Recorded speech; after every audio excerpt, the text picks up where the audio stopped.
Hey guys, it's Mick Prince and Wayne Hartle here. We just wanted to do a quick PowerPoint to make everybody informed on the WeatherWorks updates for PY 2021. The first change that you guys will see, it appears on the SIR screen, and we've got an estimated site budget information table. We'll get more into this later, but you'll be able to select funding sources, and it updates this table in real time.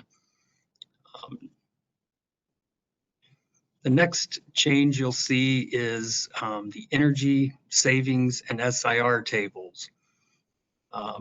We'll be able to see the annual energy savings, also the savings represented in dollars.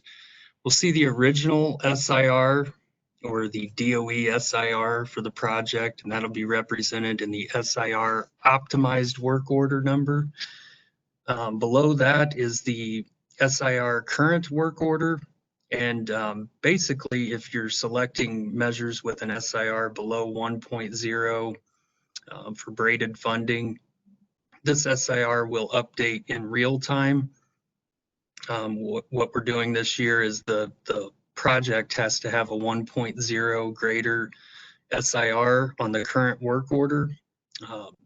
And so anyway, it'll update in real time when you're selecting measures. Next thing you'll see is the site averages for DOE and the DOE health and safety average. This should help you ensure that you're staying under the site averages for the year. The next button, when we select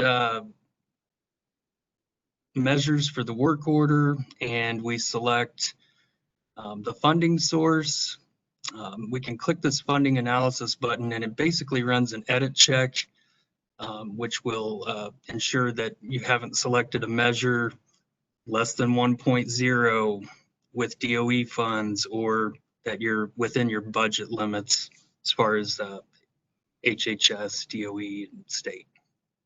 And the other thing we should mention is there's no longer a save button on the screen. So as soon as you make a change on the screen, either in the funding source or which ones you have, the measures you have selected, it'll automatically update and save on its own. And then the funding analysis also saves it when you do that edit check.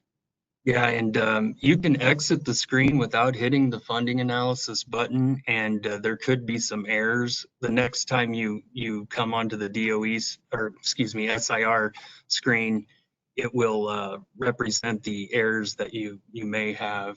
So anyway, the funding analysis button doesn't have to be hit, but it is the edit check. So I would encourage people to use it. Previously mentioned, we can select the funding source now before the job goes out from the SIR screen. We can do splits also. So if you're over budget and you want to split a measure on this screen, you can get within your budgets for either DOE, HHS, or state. I think we talk about this more, but these changes do move forward to the cost reporting screen as well. We've got a series of edit checks now. The one represented on the screen now, the user has tried to pick this water heater with a 0.59 SIR, and they've tried to select DOE as the funding source. Obviously, the system is telling you that you can't pick DOE for an SIR with less than 1. The next edit check, they've gone over the spending limit by $1,348.61.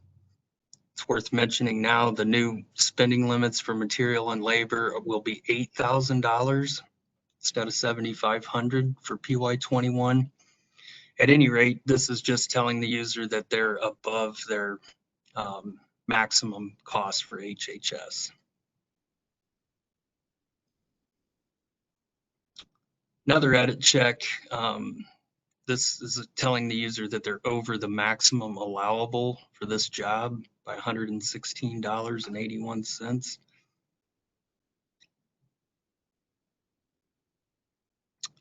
Next edit check. This kind of helps with braiding the funds. See, we've got a primary pot of money in HHS. It's got $7,755.33. The DOE and state combined are making up the second pot of money, and those costs they exceed $8,000 combined. And so the system here is telling you that your secondary funding sources cannot exceed those limits.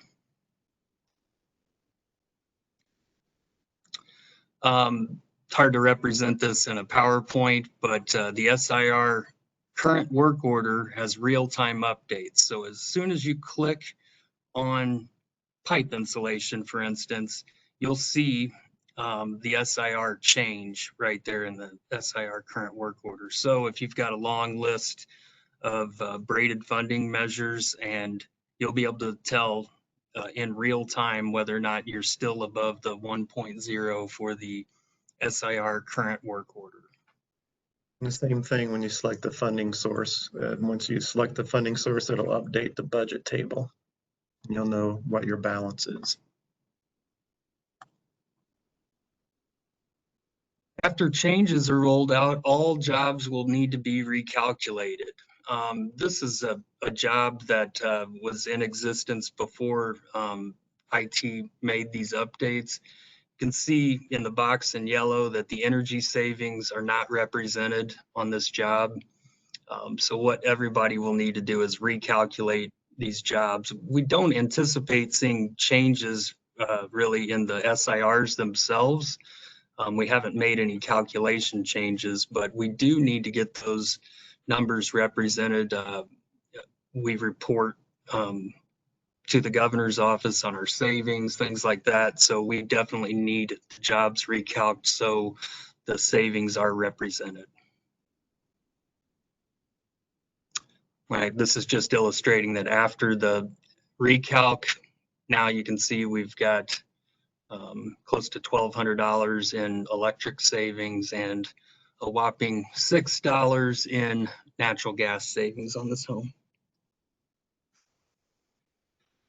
The initial SIR calculation, DOE will populate for qualifying measures. You can see it represented here. Basically, all of the measures that have a 1.0 or greater SIR will auto-populate with DOE, and I'm 99% sure that that occurs on air sealing and health and safety as well. If not, we're going to make those updates. Anyway, this should help you guys in ensuring that you're selecting DOE for measures that are 1.0 or greater, and hopefully maximize the DOE spend per home.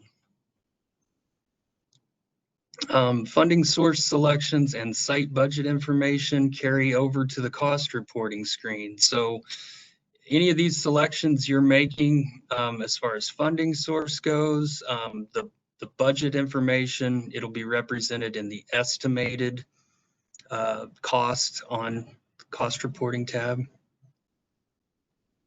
This is just showing the results from that last slide, and they did carry over in the budgets and the funding source. When on the cost reporting screen, changes do not backfeed to the SIR screen. So this is an example. The first photo, this is an air sealing measure. It was changed to DOE on the cost reporting tab.